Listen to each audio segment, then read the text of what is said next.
Welcome, ladies and gentlemen, to my new video where we are going to go over my top 5 tips I think every single gym player needs to know. Now, my goal behind this video is to make you a better League of Legends player, as well as to give you a better understanding of the champion. Now, I put timestamps at every single point of the video. They're going to be up top if you want to skip a tip, as well as the scrolling bar down below is going to be segmented into the couple of tips that I'm going to put together. If you want to contact me directly with any questions, I'm always happy to help. I'm going to put a link to my stream and my Discord down below.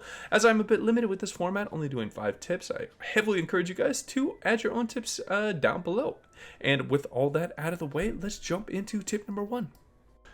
Alright, so let's get into tip number 1, and the reason why we have seen a huge resurgence and why Jhin is currently an S tier champion, and that comes down to his itemization and how strong it is in his current setup. Now, with games going by so absolutely quickly, just being really low 20-minute games, lethality spiking builds are just a lot stronger right now, as well as how well Eclipse and Collector works with his kit.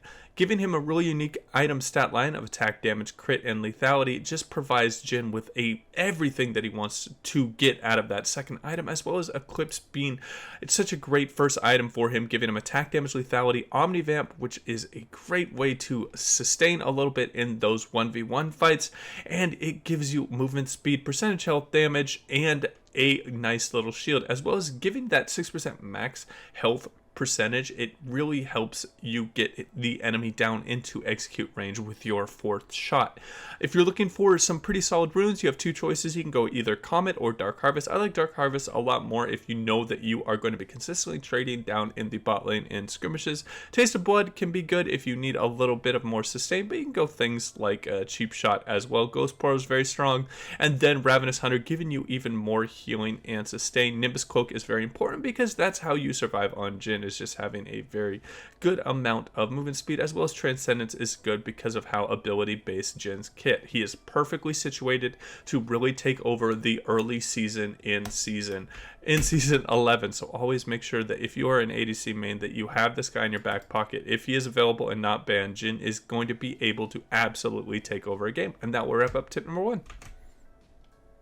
Alright, and getting into tip number 2, we're going to go over a couple different ways you can look to land and be more successful with your W. Now, throwing your W from Fog of War on targets is going to be a lot easier to land, just because they don't see you on their screen. They're less aware that they are in trouble and under threat of getting a W thrown out on them. Second, throwing out a W on a target that your grenade is about to bounce on is a great way to land more roots. Next up, obviously enemies that are slowed are going to be a lot easier to get a bunch of roots on. Next up, a very common thing when playing in the bot lane is people are running alongside these walls, and you always want to line yourself up so you are at about this angle and you will land more W's, because they're unable to dodge to the left side and your W will cover the entire downside dodge. The only way that they can get out of these W's is by dodging to the right, so all you need to do is lead them a little bit to the right and you will land a lot more roots. Obviously this works on the other side as well, so you can always look for targets that are lining up against a wall. You will be able to hit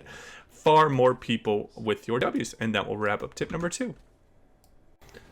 Alright, and getting into tip number 3, when you are playing Jhin, you want to be taking advantage of your ability to auto space and take full advantage of his pretty decent auto attack range and how his auto attacks work, and how he has a pretty set auto attack speed where he cannot attack like crazy like something like a Jinx or a Vayne can with a bunch of attack speed. So how you want to look to play out trades is you want to be thinking ahead a couple of seconds. Is this trade going to be beneficial? Are you going to be able to chase them down? Are you winning the trade? And if so, you want to be or blocking in the way of the enemy's retreat path. So for example, this target is really just getting beat up in the trade and is getting to a low health. After every auto attack, you want to be spacing it out so you are taking full advantage of your increased movement speed on crit and your ability to close ground with your very slow auto attack speed and really punish them and get deeper into those trades to the point where you are able to throw out your 4th attack.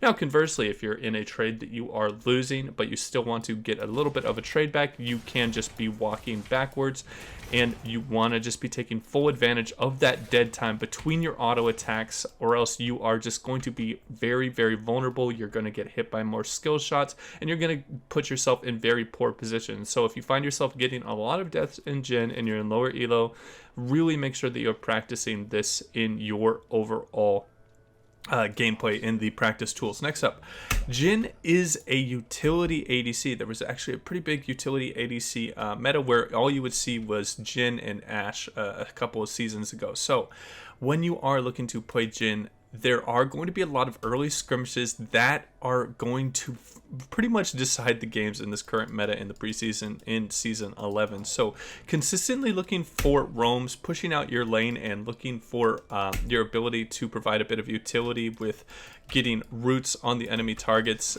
and helping your jungler on scuttle and assisting with kills on the enemy. So with your R is going to be extremely beneficial, a great way to snowball, and a great way to spread your lead when you are playing Jhin. If you're one of those ADCs that are like, oh, I always stomp lane, but I'm never able to win game, you are not doing enough roaming and you're not spreading your lead enough. So always make sure you're doing that, as well as taking towers and rotating lanes when you get very far ahead and take the enemy bottom lane turret. And that will wrap up this tip. Alright, and getting into the fourth tip with Jhin 4, we are going to be doing grenade bounces and how they play out. Now the grenade always bounces to the closest target. As you can see here, if we throw a grenade out on the right target, it's going to go 1, 2, 3, 4.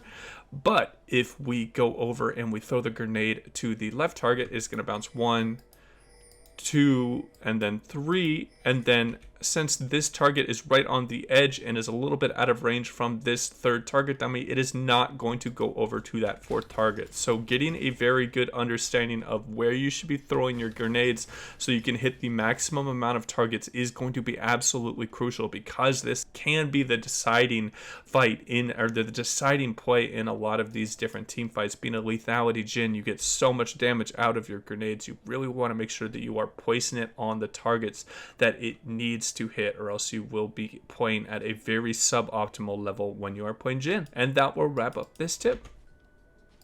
Alright, and getting into the final tip for Jhin, we are going to cover two things. We're going to cover objective control, and we are going to cover team fighting. So the first thing is, if you don't know, Jhin is a rather slow objective taker because of his slower attack speed. But where he really thrives is his ability to execute targets with your 4-shot. So sometimes it is prudent to hold onto your 4-shot when the target is getting low, so you can get that huge 4-shot and really guarantee that your team is going to get that objective. It should just be a habit for you to always wait until they are the low HP threshold and then executing the target, as well as helping your jungler confirm that kill. Now, when you are getting into team fights with Jhin, you really need to play out your ability to damage enemies from long range with your W, poking in and out with your Qs, softening up the enemy targets, throwing out your ult from a long range to help with a overall engage. Maybe if you have something like a Malphite or a Maokai, following up those engages with your ultimate can be extremely effective. The end goal is to be able to have less threat on you when you are going in for auto attacks. Say they have something like a Zed or a Fizz or a really strong mage with a very, very high threat, just ultimate cooldown. They can burst you out something like a Syndra, using your allies as basically these things right here as target dummies and meat bags to absorb damage for you, and then you're able to finish out the fight on very low targets is going to be a great way to play out the fight, as Jhin can serve as a little bit of a executioner on low targets